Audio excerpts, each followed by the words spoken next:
Hey guys, probability, best unit of the course. It's actually my favorite unit. I know you guys probably don't agree, but that's what we're here for, to help you if you have any questions. I know there are a lot of formulas and things like that. This video might take a while. We'll just knock it out, of course. So let's just get started. Number one, suppose that the probability of A is 0.96. Which of the following is the best interpretation of this statement? Event A will occur more often than not, but it is not extremely likely. That's not true. Event A is extremely likely. Remember, extremely likely means that the probability is essentially 1, or almost very close to 1. But in a long sequence of trials, it occasionally will not occur. So that's true. In a long sequence of trials, it will not occur about 4% of the time.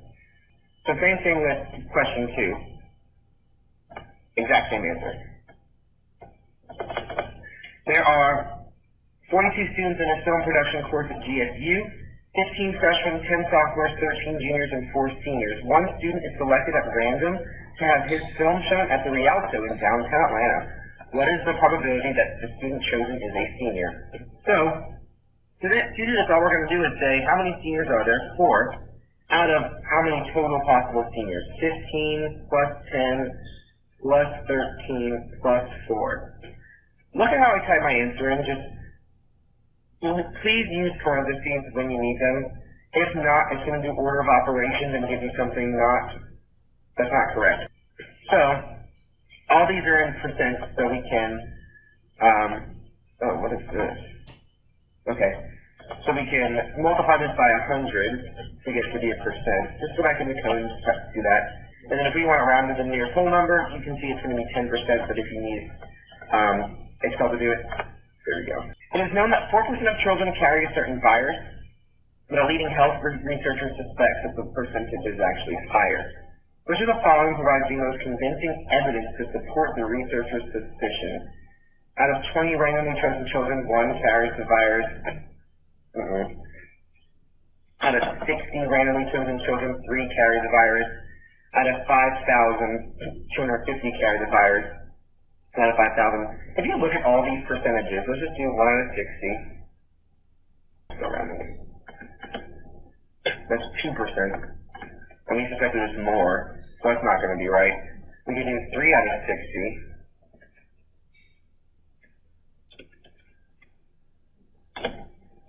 Sometimes if Excel does this, just go back and make it a number. Go to this number section and make it numerical.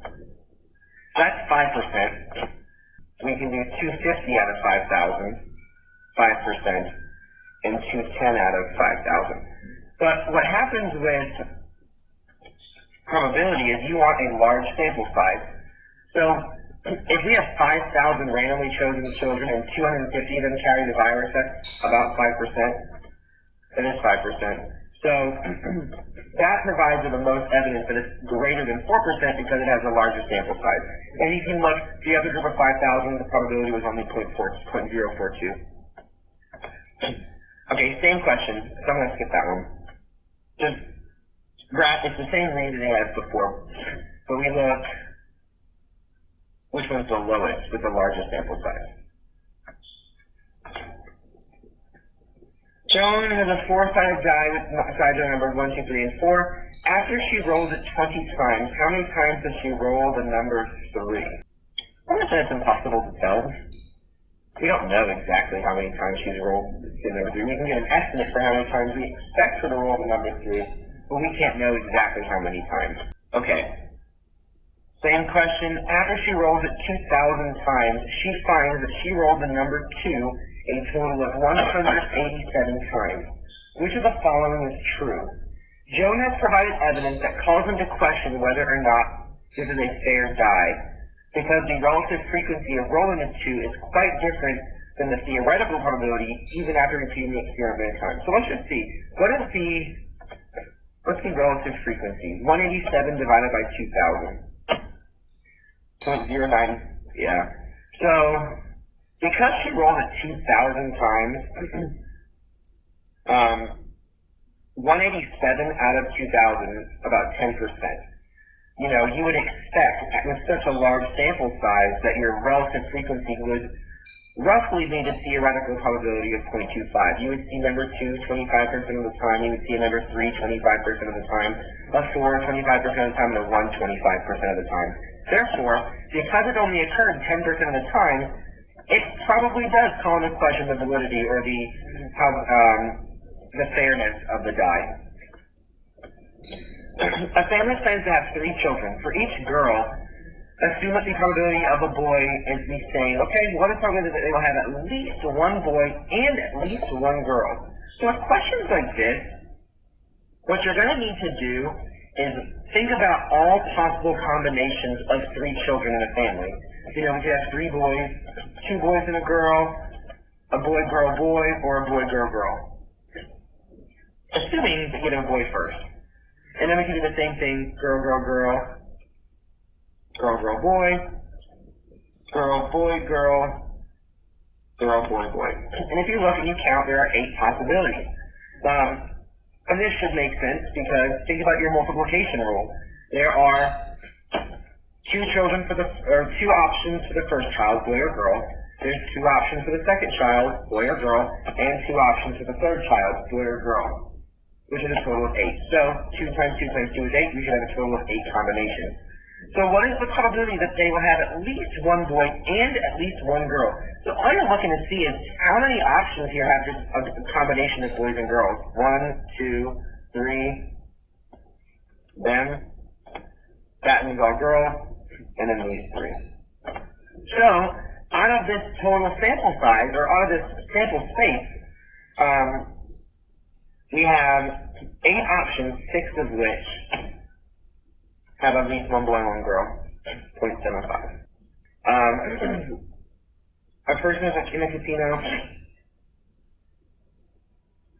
Define the event A as the person wins at least one game of blackjack. What are the possible outcomes for this event? Well, if we want to win at least one game, we can kind of do the same idea with the boy and girl thing. Win, win, win, win, win, lose, win, lose, win, win, lose, lose, lose, lose, lose, lose, lose, win, lose, win, lose, lose, win, win. And now we're going to say, at least one game. We're winning at least one game. So that's winning at least one, that's winning at least one, that's winning at least one, that's winning at least one, that's not. That's winning at least one, that's winning at least one, and that's winning at least one. So, all the ones that is bolded, there are 7 possibilities, and the only one we don't include is lose, lose, lose. So, look and see which one has 7 options. 1, 2, 3, 4, 5, 6, 7. That would be C. A person, it's the same thing. Same exact question. Same with, yeah, it's the same thing. So, same idea, just list it all out. Alright. These ones are tricky. There's a million different ways that we could go about doing 15. I do it a certain way that just allows you to use Excel commands, but I'll show you the another way of doing it too. So a club is choosing 2 members to serve on a committee. The club has nominated 2 men and 3 women. By chance alone, what is the probability that no women are chosen to be on the committee? So what we need to think about is our sample space. We have a group of 5 people that have been nominated. Not regarding the gender, just 3 men and 2 women. So the question is, how many ways is it possible for us that out of a group of 5 people, we select just 2 of them? That would be 10. There are 10 possible combinations. And if you hear barking in 2 seconds, it's because my dogs are putting behind me. That's just sample space. So now we have to think about, though, separately, think about the gender part of it now. How many ways are there selecting the different males and females? So, the club has nominated 2 women and 3 men. Based on chance alone, what is the probability that no women are chosen? That means that out of the group of 3 men, we're taking 2 of them. And out of the group of women, we're taking How many of them? None. So, out of the 2 women, selecting 0. So that means, think about our probability, think about your multiplication rule, how many ways are there selecting both males and females in this way? That's going to be 3 times 1. Divide that by your sample space, 0.3. And actually, that's, you don't need to worry about it. If you want to make it 4 decimal places, go for it. There is another way you can do it without using those combinatoric formulas, but it requires a little bit more thinking, I think. What we have is a group of 5 people, and based on chance alone, what is the probability that no women are chosen? That means the first person that we choose is going to be a male. So out of the 5 people, 3 are men. So we can look at that probability, and then say, think of it like a conditional probability, conditioned on the fact that we've already selected a male, what's the probability of selecting another male? Well, that would be there are 2 men left out of 4. And then just, there's your 0.3 as well. But the thinking behind this gets to be a little bit much when you're asking for like 1 woman or something like that, because then you have to think about, oral probability, which is why I prefer it this common way, because it works every single time like that, and it's kind of straightforward. In our contains 14 red marbles, 22 blue, and 36 yellow. 1 marble is chosen at random without looking. What is probably it's a red or a blue? Well, this was pretty easy, because all I think about is how many marbles in the bag are red or blue? Well, he has 14 red and 22 blue. And we just divide that by the total number, 14 plus 22 plus 36. 14, 22, 36. 0.5. Let me make sure that's nothing weird. I don't know why. It should be 0.5. There we go. Alright. A fair value is rolled 12 times. Which of the following is most likely outcome? Well, when it comes to rolling a die, every single face has the same chance of being selected. It's a 1/6 chance. So we could find the probability of rolling this sequence by just doing it 6 times a 6 times a 6 times a 6 times a 6, 12 times. So it's 6 to the 12. But if you do that for all 4 possibilities, you get the same probability at the end. It's unlikely that you would get, it seems unlikely that you would get a complete string of 6s, but actually, theoretically, they have the same chance of occurring, because every single roll is independent of the other one. So actually, the answer to this is a trick question. They're all equally likely. The same thing with this. Flipping a coin instead. They have a half chance of being selected, but it's the same thing. Each flip is independent of another. The key here is that it's fair. So, all of these probabilities, each event has a probability of 1/2 to the 12th of occurring. In the population, 8% of males have had a kidney stone. Suppose a medical researcher selects 2 males from a large population. Let A be the event that the first male has had a kidney stone, and B represent the event that the second male has had a kidney stone. True or false, they're independent. Independent events mean that, let's save it really quick. But the answer to this question is, so just as I said in the last video, please save as much as possible, even when you're taking your test. So the probability, or the 2 events in question here are independent, meaning one does not affect the other. The occurrence of one does not affect the occurrence of another.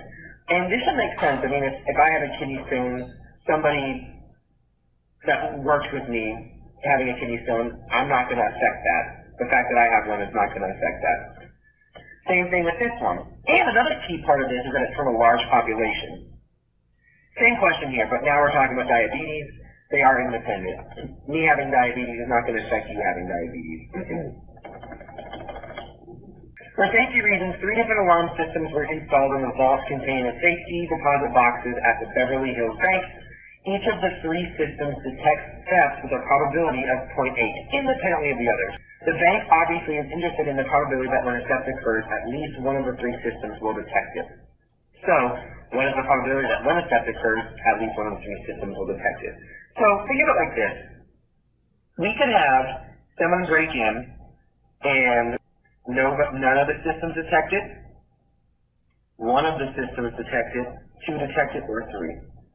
Can't do more than that because there's not more than 3 alarms. Not detecting it is bad.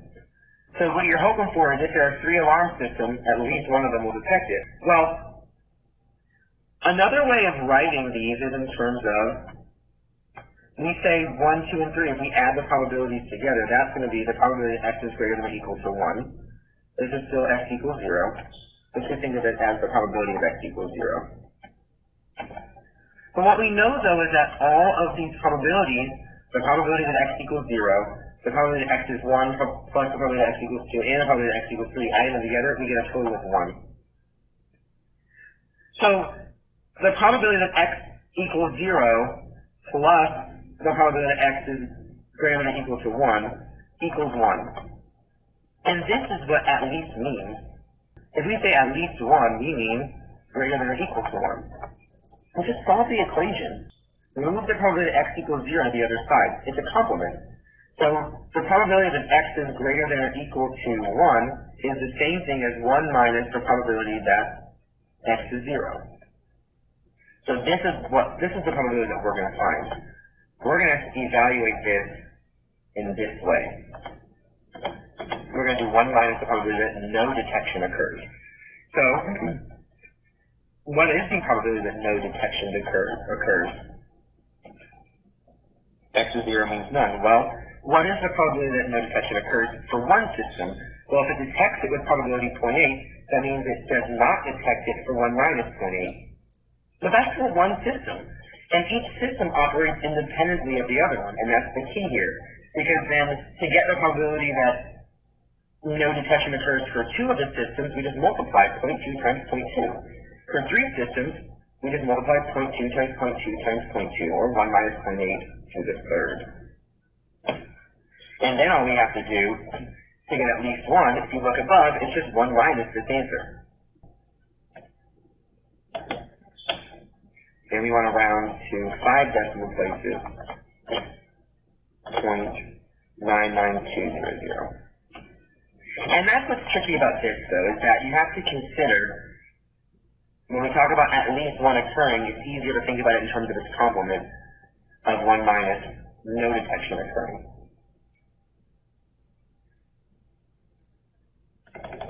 Okay? According to the information that comes with a certain prescription drug, when taking this drug, there's a 21% chance of experiencing nausea and a 50% chance of experiencing decreased sexual drive. The information also states that there's a 14% chance of experiencing both.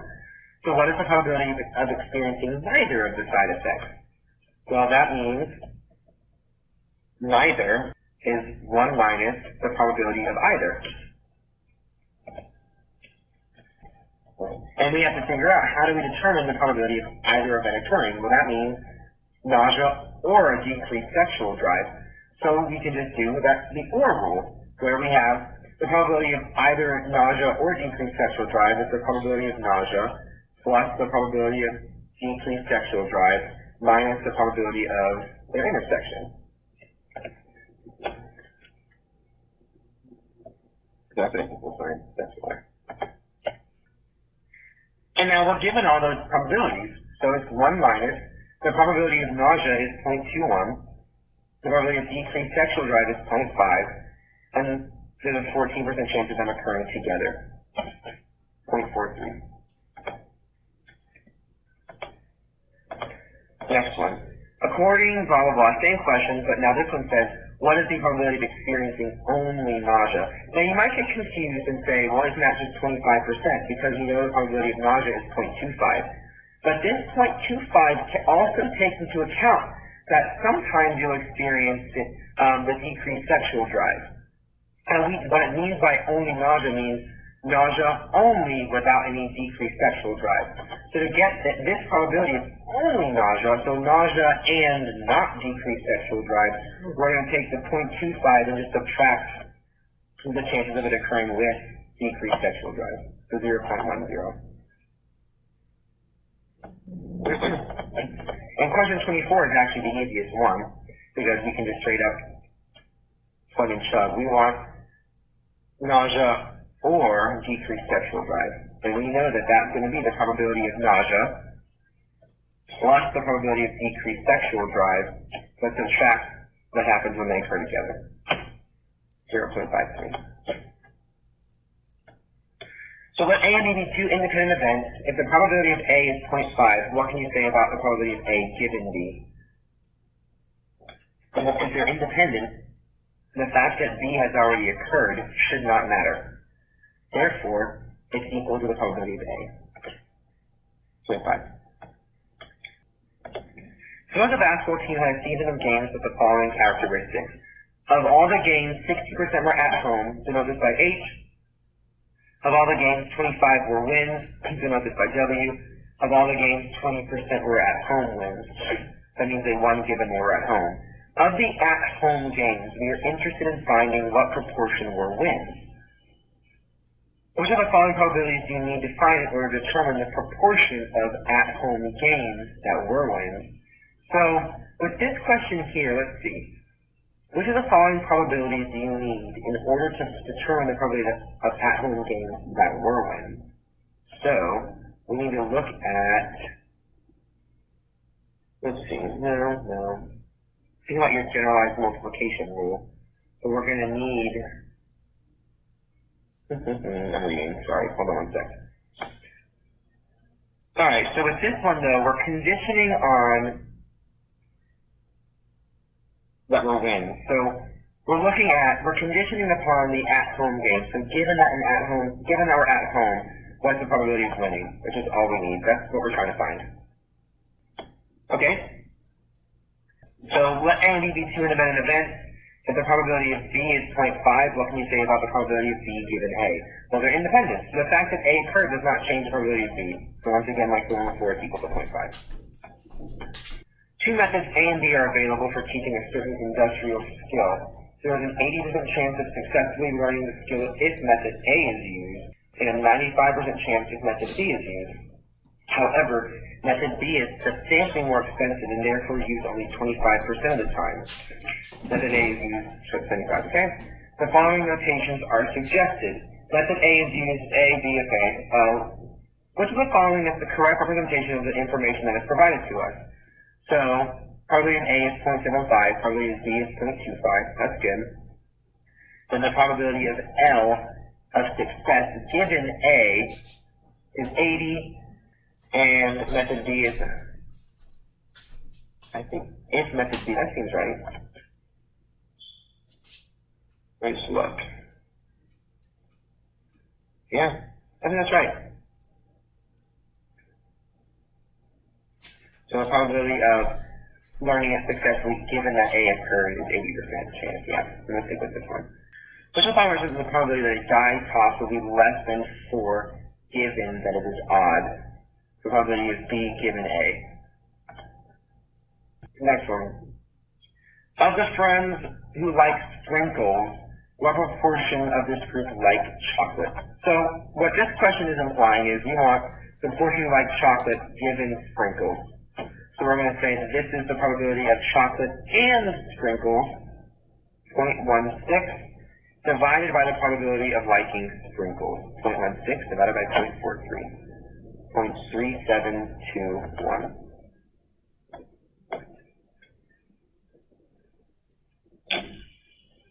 Alright, of the at-home games, what proportion were wins? So, the probability of winning given H, which is winning and H. So what's the probability of being at home and winning?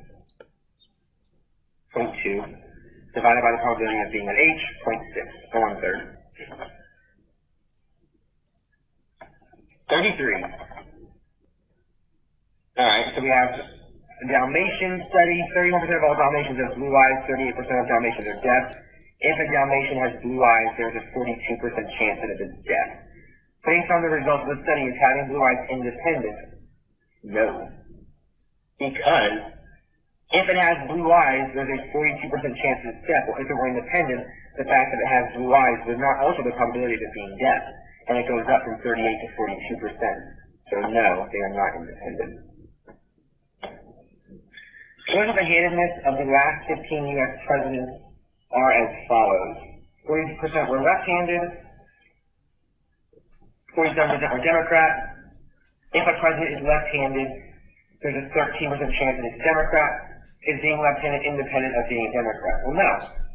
Because if they're independent, the probability of being a Democrat will be the same, but 47% is not equal to 13%.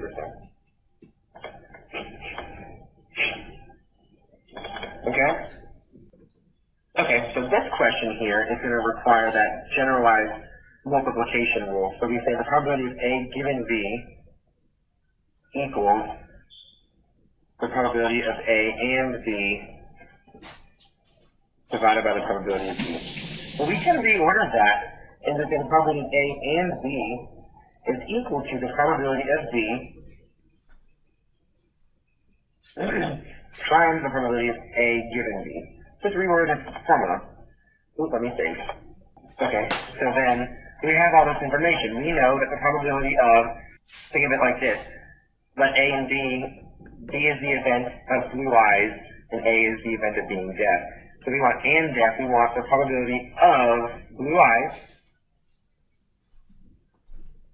times the probability of, if they have blue eyes, there's a 42% chance. Probability of blue eyes times the conditional probability, like 1, 3, or 2. And this is going to be the exact same one. What is the probability that a randomly chosen U.S. president is left-handed and Democrat? Use the same reasoning behind this question here. Just reorder your conditional probability and get that generalized multiplication rule. Alright, so which of the following are true? The batting average of Joe's favorite player is a continuous variable. I'm going to go ahead and say that is probably, I'm going to say that's true because we could probably, to decimate, we could probably get finer and finer estimates of that batting average. The number of hot dogs is discrete. The number of strikeouts is not discrete. The quick standing in the league is discrete. Yes. Which of the following are discrete? You could say shoe size would be discrete. A waist measurement, probably not. Dress size.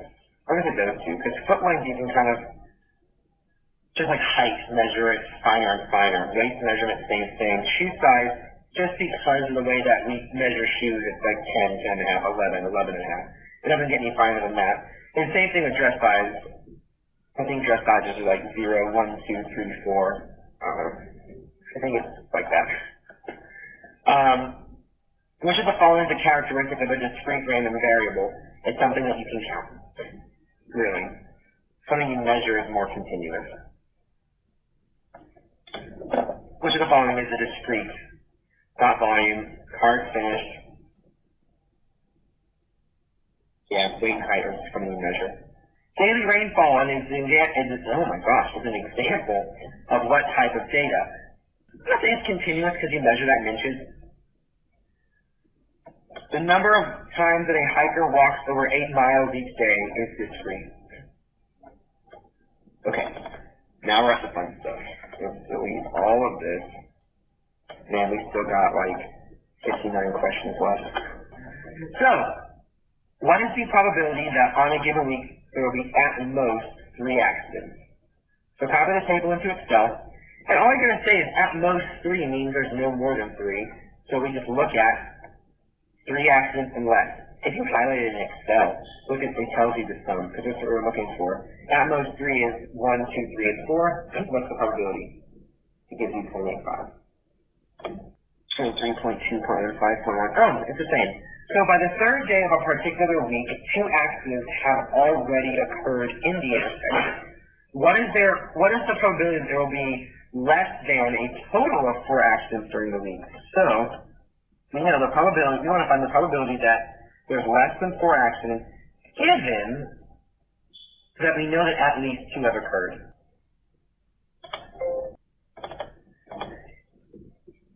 And it's just that 2 accidents have already occurred. And the reason why we're saying greater than or equal to, because we know that there is a possibility that there's more than 2. So now, this is our conditional probability formula. What's the probability of this equal to? Well, it's probability that we are greater than or equal to 2, and we're less than 4, divided by the probability that we're greater than or equal to 2. So we can just use a table for this. Between 2 and 4 inclusive of 2, that's going to be the sum of 2 and 3, not including 4. Then dividing by the probability that you're greater than or equal to 2, well, that's going to be the sum of greater than or equal to 2 means all 4 of these. 2, 3, 4, and 5. 0.7.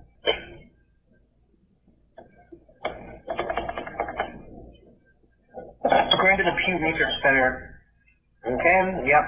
Assuming that the data is accurate and stable, what is the probability that a randomly selected person living in the United States would not identify as Christian? Well, this is really easy, because not identifying as Christian means you identify as, in this condition, living in the United States would not identify as Christian. Okay, yeah, so that's going to be 1 minus the probability of being Christian.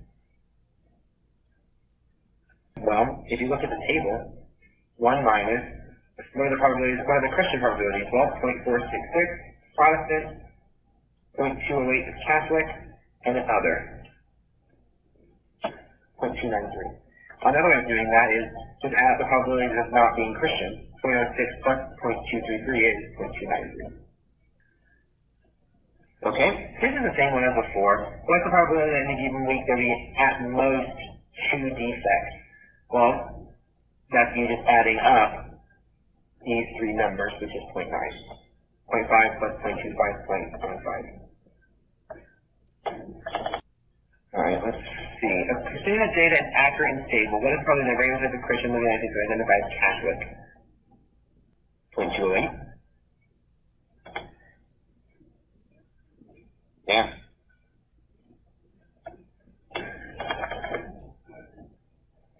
And we've already done this question too. It's just a different way of rephrasing it. It's the exact same one that I typed here, so I'm not going to do that one.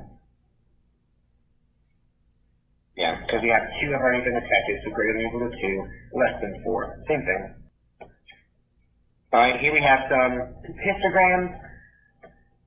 Which of the 3 has the smallest standard deviation? So, standard deviation means it's a measure of spread about your mean. So if you have a small standard deviation, more of your data is centered at the mean.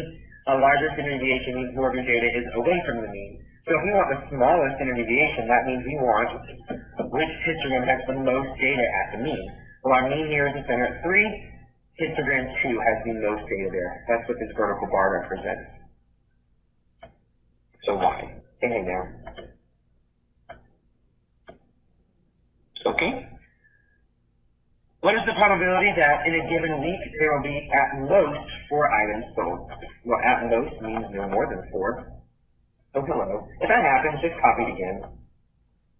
I don't know if you saw really quickly it went as a vertical list. But we want at most 4. Well, that's 4 or less. 0.9. That's what I like about Excel, though, is once you copy these values into Excel, just highlight things. You don't have to worry about formulas for some of these. There are going to be formulas, and we'll get to that towards the end, because that's where I put them, those types of questions. But at most 4 is just 4 or less. Just highlight the probabilities, 0.9. Same question as the one that's up here. But now it's going to be greater than or equal to 3, less than 5. And then same question. Alright, so mean. This is the next one.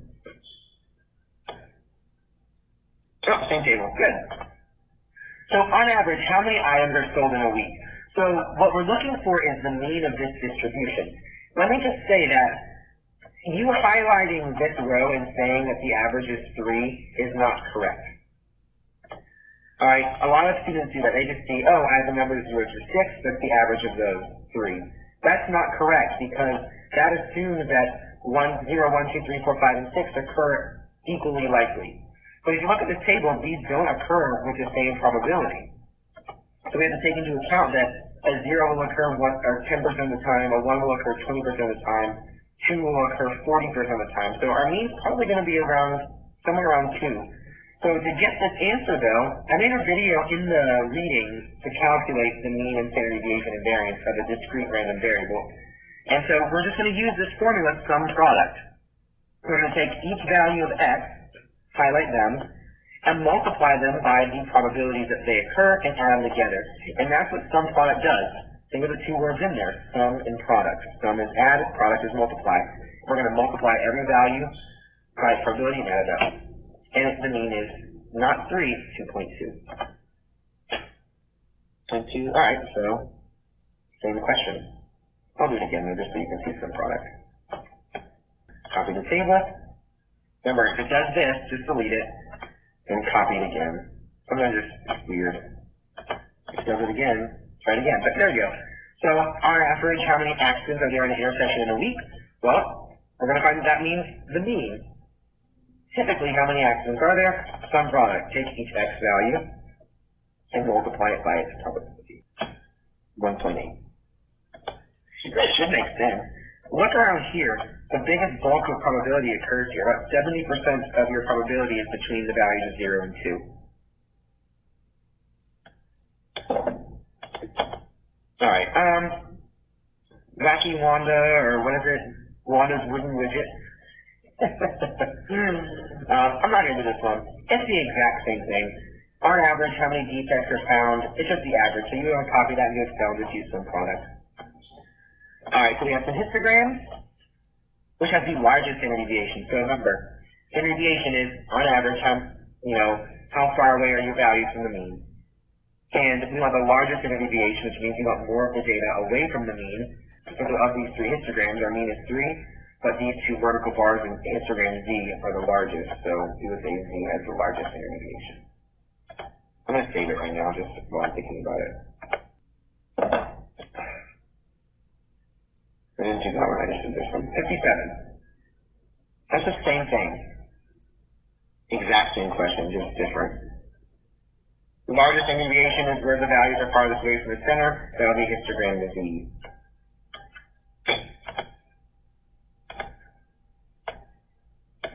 Yay, we're at the questions I made. So, determine if the following could be a probability distribution for a discrete random variable. If no, state why. All we're looking at when you determine if a table represents a valid probability distribution, all you're looking at is to determine, are all the probabilities greater than or equal to 0? Are all of them less than or equal to 1? And do they all add up to 1? So this way, we have 4 9s, 2 9s, 1 1 1, 1 2 3 4 5 6 7 8 9. So the numerator is up to 9, divided by 9 is 1. So if they're all positive, they're all less than 1, all greater than 0, and if you add up all these values, they equal 1. Here, is this a valid probability distribution? Well, you can immediately see that the probability that x is 20 is 1.1. That would be no. And also, don't assume that the values have to be like sequential as 20, 21, 22, 23. That was the purpose of this part. The values of x are too far apart. That doesn't matter. Alright, fun stuff. So, using a table to answer questions about probability. What is important with these types of questions, though, is to pay attention to your inequality signs, because that determines if you include that value or not. So the probability that x is less than 2. Well, that's less than 2, not including 2, so that would just be 0.29. Just 1. Greater than or equal to 3. Go to your table, that means we're including 3 and we want 4 and 5. Just highlight that. Well, you could also, if you want, please know that I'm just doing this highlighting. It's faster, and I'm trying to show you guys ways of testing strategy so you're not swamped with time. But if you want to, just type the word sum, equal to sum, and we want to add these three numbers. 0.3. And it's going to give you a little error because you didn't include the whole row, but you don't need to. But just like I said, if you just highlight them, it's 0.3. 1 is less than x is less than or equal to 3. Well, that means x is between 1 and 3, but not including 1. Pay attention to that inequality. So that means what value is between 1 and 3, not including 1? 2 and 3. Highlight them. The sum is 0.6. Okay, 3 is less than or equal to x is less than 5. Another way of saying that is between 3 and 5, including 3, not including 5. 3 and 4. 0.26. And then less than 3, 3 is less than x is less than 5. Well, it's not including either of those values, so what's the only value between those? 7. Or 7, what the heck? 4 that occurs with the probability of 0.07. Next one. This one's tricky because you have to first figure out what is the probability of the blank. And so from what I said before is that we know all probabilities add up to 1. So all of these probabilities need to add up to 1. So if you highlight this row, you can highlight straight over that, what am I trying to say, question mark. Wow. We know that the sum right now is 0.75. We need the sum to be 1. Well, what's the only value that will make that sum 1? 0.25. So I'm going to go ahead and just type this in the table, though. Make all the rest of the calculations easier. And once you fill in 0.25, try it again. Now the sum is 1. So then the probability that x is less than 2 means 0 and 1, not including 2. Highlight that row, 0.63. And just so I can show you again, if you want to, just use the sum function, equal to sum, less than 2 is just the sum of these two numbers, 0.63, which is the same thing we got before. Less than or equal to 2 is 0, 1, and 2. We're including 2. Highlight all 3 now. The probability goes from 0.63 to 0.88. Greater than 2 means the values of x are larger than 2, not including 2. So 3 and 4. 0.12. The probability that x is equal to 1 or x is equal to 4. So think about your probability of 4. That's going to be the probability that x equals 1. Plus the probability that x equals 4. Minus the probability of being x. So the probability that x equals 1 plus the probability that x is 4 minus the probability that x is 1 and x equals 4. Well, you might be a little bit confused as to why I typed that last line in there. It's technically the formula, but the chances of being 1 and 4 at the same time can't happen. It's disjoint. Those two events are disjoint. You can't do the number 1 and the number 4 at the same time. So we know that from our probability rules that if two events are disjoint, their probability is 0. So we can just, it's removed. So the probability that x is 1 and x is 4. So we can highlight this one, comma this, comma, and this, 1 and 4. 0.23. And 1 is less than or equal to x is less than or equal to 4. Right? So between 1 and 4, including both, just highlight all the way. 0.57. There we're done. Alright. Erase all of this. From past experience, the company found that, I'm going to make a table of this one. We know that a company has found that in a carton of transistors, 92% have no defectives, so none, with a probability of 0.92. 1 defective has a probability of 0.03. 2 defective has another probability of 0.03.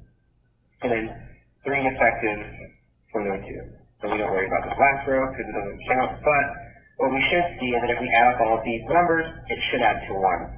And so we are looking for the mean and the variance. Well, the mean of a discrete random variable we've already found. It's some product.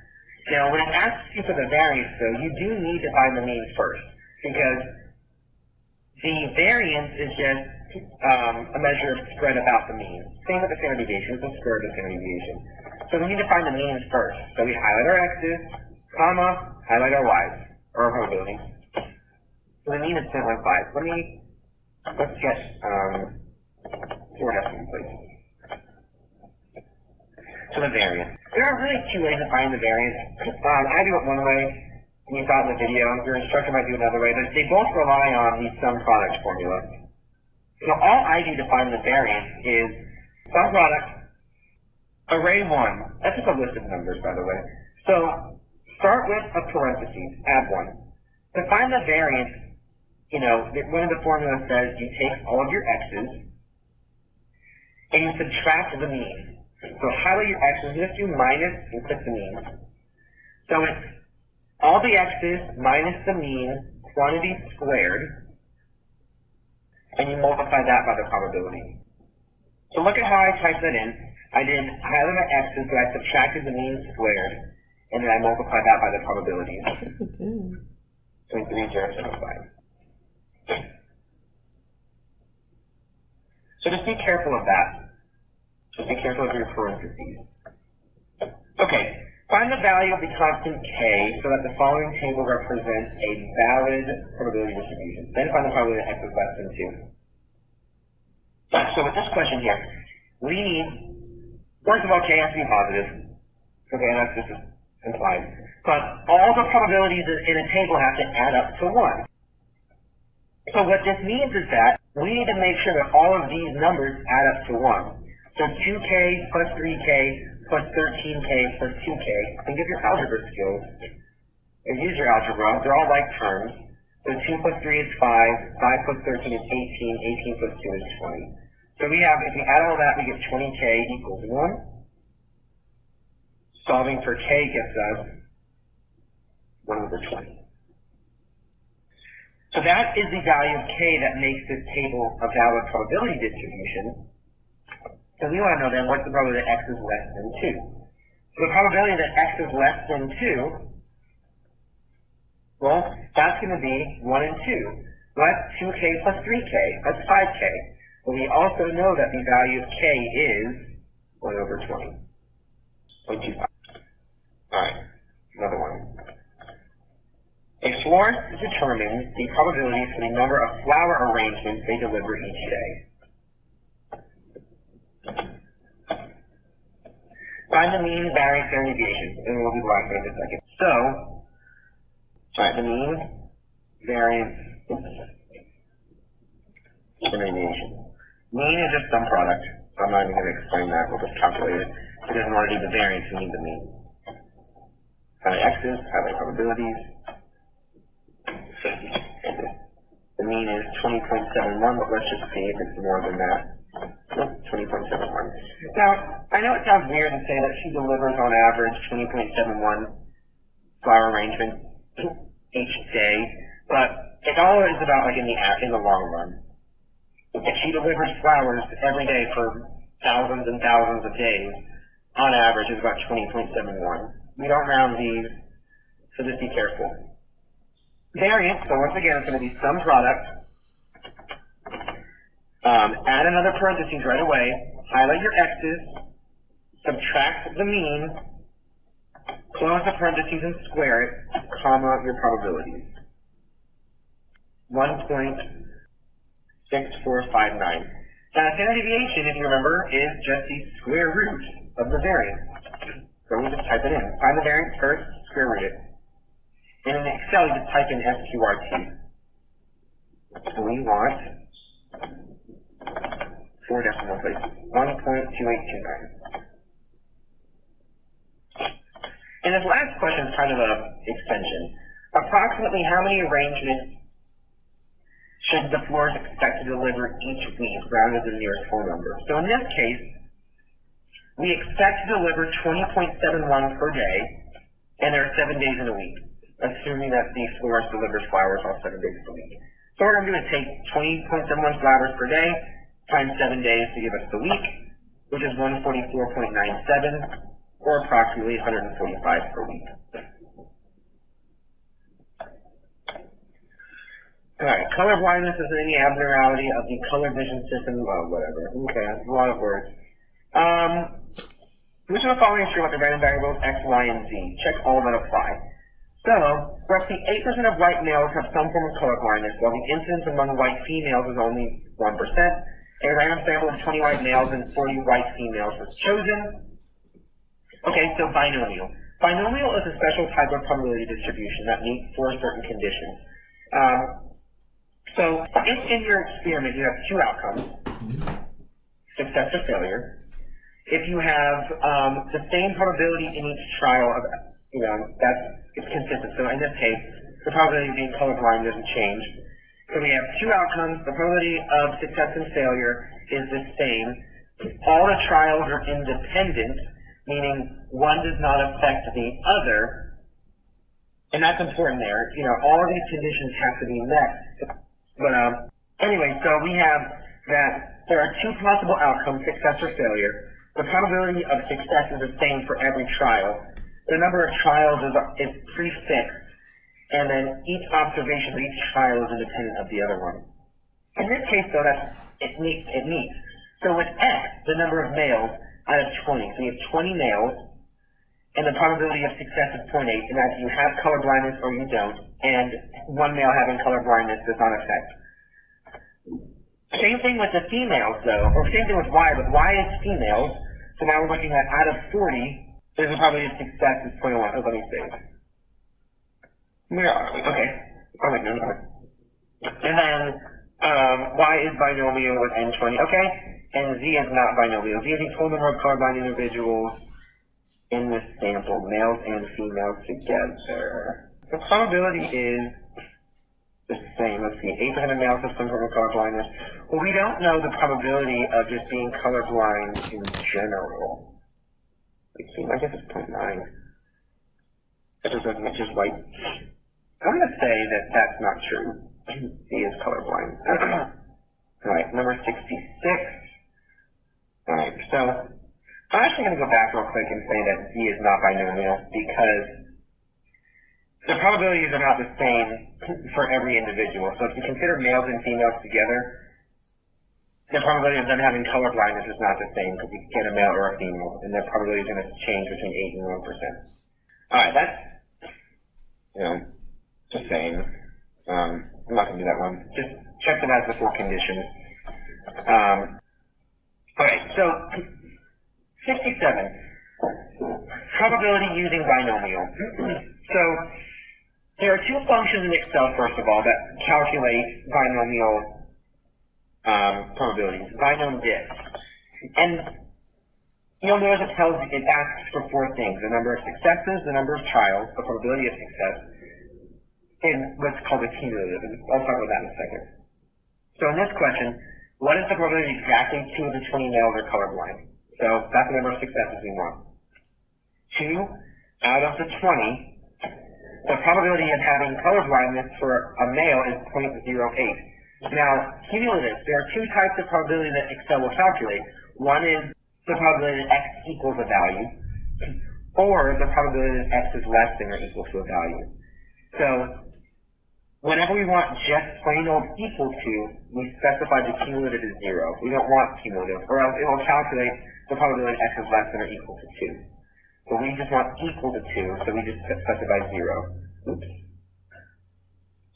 So we get 0.271. Okay. In the following, a random experiment talking about a variable X is binomial. Approximately 1 in 10 people are left-handed. Let's X is the number of people that are left-handed out of a sample of 200. Although the individuals are sampled without replacement, it is assumed that we are saying this to the vast population. Okay. So, this is binomial because we have two outcomes. You're either left-handed or you're right-handed. The number of trials is 200. We are sampling from a vast population, so everything is basically independent of one another. So that is going to be our binomial random variable. And they're independent. A sample of 4 cards is selected without replacement. It is binomial. No, because without replacement automatically implies that they're dependent. Alright. Next question. Blood type AB occurring at least 4% of the population in the United States and in 1.5% in Australia. What is probably exactly 2 of the U.S. residents? So we go binom diff. We want exactly 2, so our cumulative is 0. So 2 out of how many people in the U.S. are we sampling? 50 U.S. The probability of success in the United States is 0.04. And we want cumulative of 0, 0.276. Okay. A couple decided to continue having children until their first girl is born. X is the total number of children the couple has. So, probability of having total number of children. Probability of success is the same. However, the number of trials is not the same. The number of trials ahead of time is not fixed. So letter A is not binomial. You observe the sex of the next 20 children born in a local hospital. X is the number of girls among them. That is binomial, assuming that the probability of girl and boy is still 50%. C. You inspect prospective items classified as poor, satisfactory, or good. That's not binomial because it has more than two outcomes. With binomial, it's just success or failure. An engineer chooses a simple random sample of 10 switches from a shipment of 10,000. Suppose 10% of the switches in the shipment are bad. The engineer counts the number of X of bad switches. That's binomial. We're going to assume, because it's 10,000, each switch being defective or bad is independent of the other one. Our sample size is 6. It's 10. The probability of success is 10%. And it's either bad or good. All right. Probability calculations. Now, there's a lot of questions on calculating probability with binomials, and the only reason why I did that is because it is really important that you get used to how to calculate these in Excel. So, according to government data, 36% of employed women have never been married. Round to 4 decimal places. If 15 employed women are randomly selected, what is the probability that exactly 2 of them have never been married? So, binomial disk. I don't know why it's exactly 2 every time, but exactly 2 out of the 15, but then the probability of success, or the probability of being never having been married is 0.36. And because we're looking at exactly 2 having never been married, our cumulative is 0. Rounding to 4 decimal places, so 0.0411. Now, at most 2 having never been married. At most 2 means no more than 2. That means none are married, 1 married, or 2 married. So that means we're going to change our cumulative to 1. That means we want the probability that X is less than or equal to 2. So 0.0528.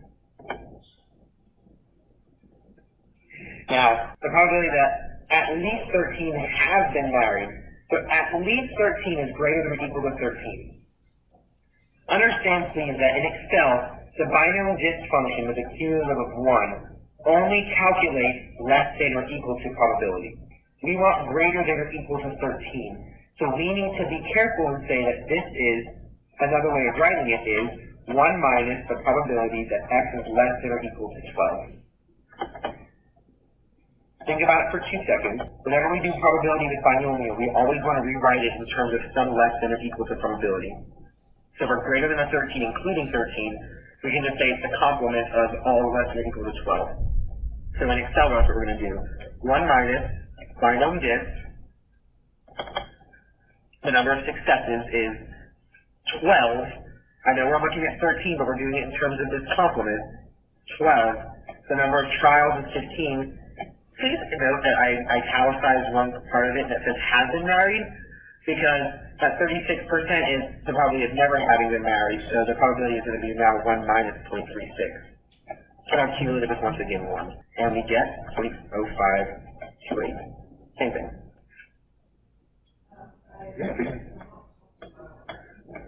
Alright, how many more of these? Okay. I feel like 46% of people are left-handed. If we select 5 people at random, find the probability of each outcome described below, rounded to 4 decimal places. There are some lefties. Well, think of the same problem as before.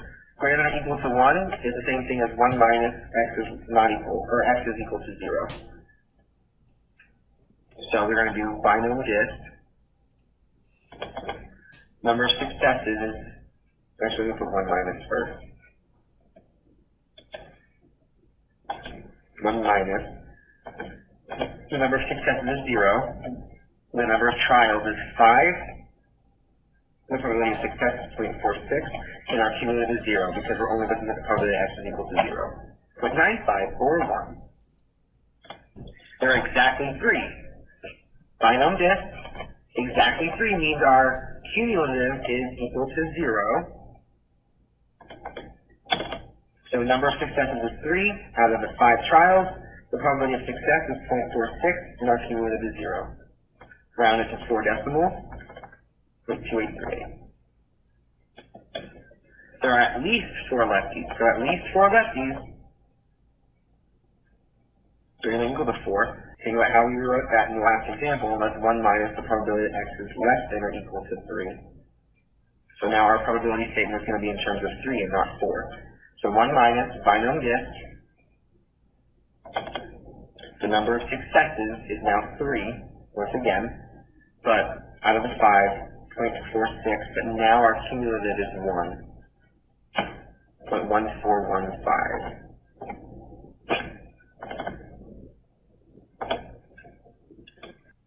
No more than 2? Well, that's good, because that's just equal to less than or equal to 2. That's by definition what binomial digits will calculate. So we just use 2 out of the 5.46.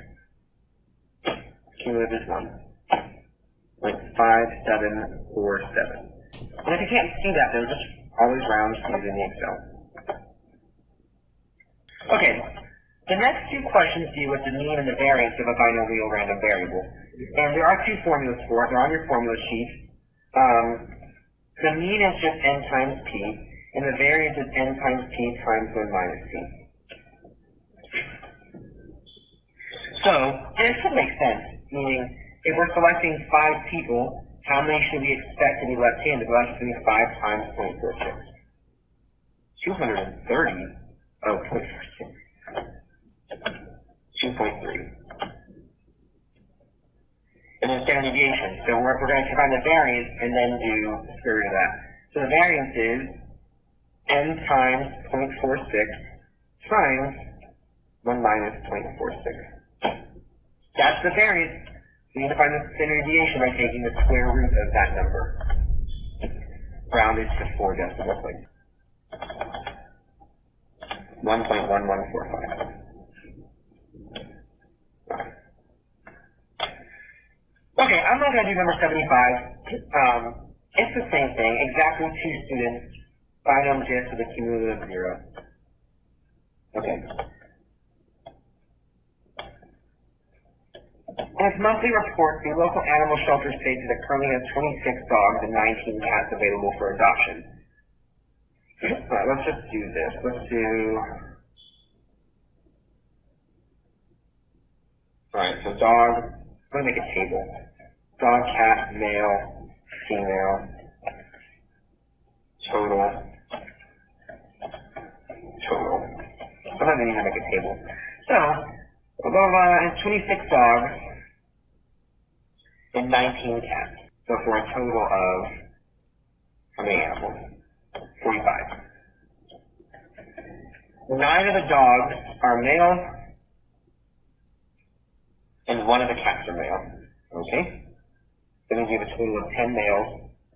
That means we have 35 females, 18 female cats, and then how do we get this one? We just do 26 minus 9, 17. So we want the probability that the pet is male given that it is a cat. So that means, think of your conditional probability formula. This is the probability of being male and cat. Actually, no, this is going to be easier. We want the pet is male given that it is a cat.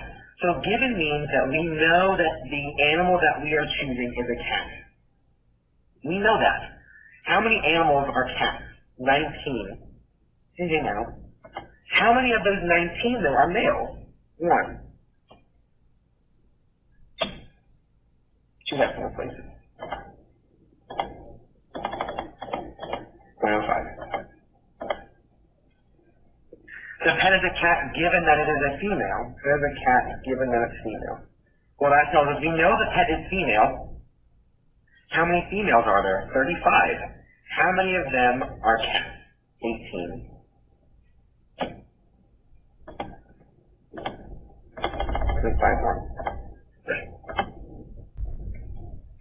And the pet is a female given that it is a dog. So how many dogs are there? 26. So look at that first column. 26 dogs, how many of them are female? 17.65.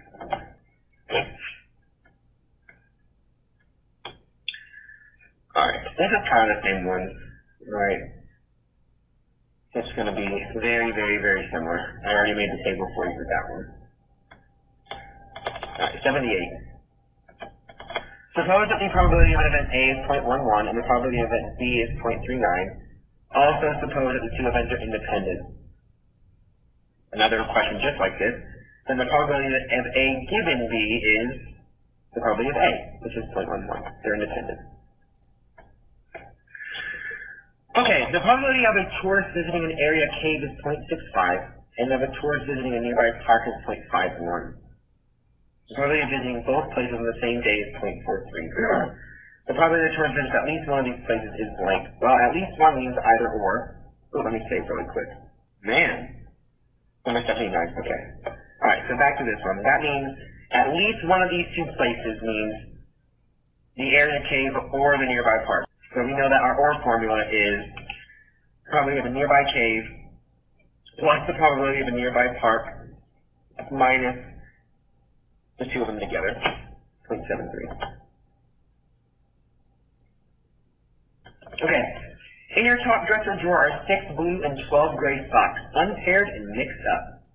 One dark morning you pulled 2 socks from the drawer, without replacement of course. What is the probability that 2 socks match? So 2 socks match means there are 2 situations that can occur. So that means you get 2 blue or 2 gray.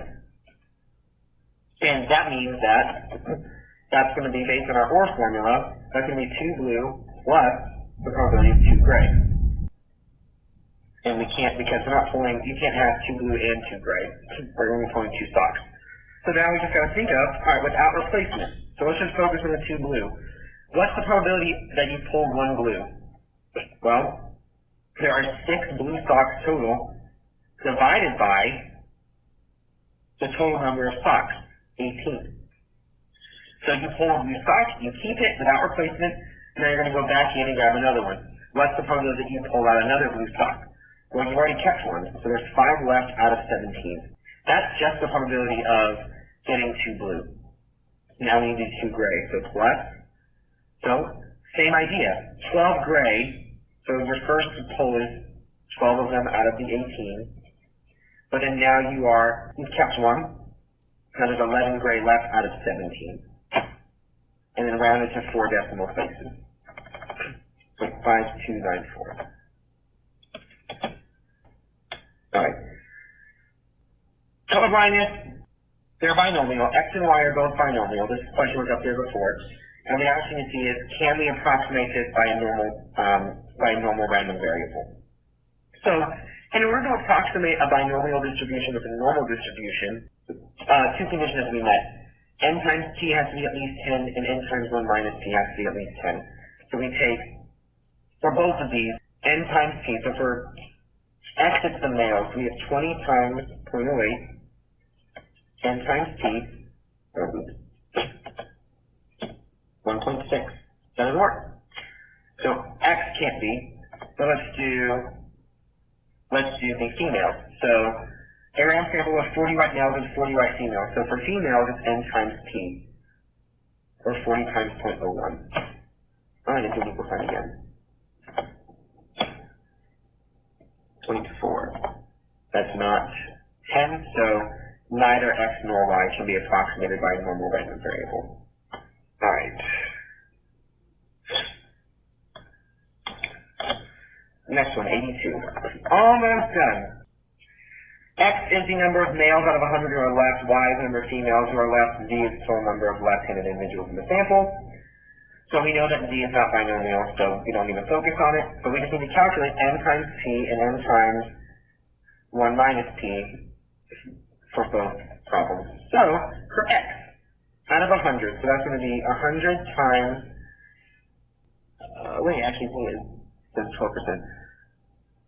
13% of males, so 100 times 0.13 is 13, that's greater than 10. And then for the other one, we're going to do 100 times 1 minus 0.13. 87. So, x can be well approximated by a normal random variable, as both of these are greater than 10. Now we do the same thing for the females. We're going to do n times p. 80 times 0.11. 8.8. So it automatically tells you that y cannot be, so only x. Aye. Now, I hope this has helped you with the test review, and just know that, as always, we are always here to help you with these questions, and good luck on test 2.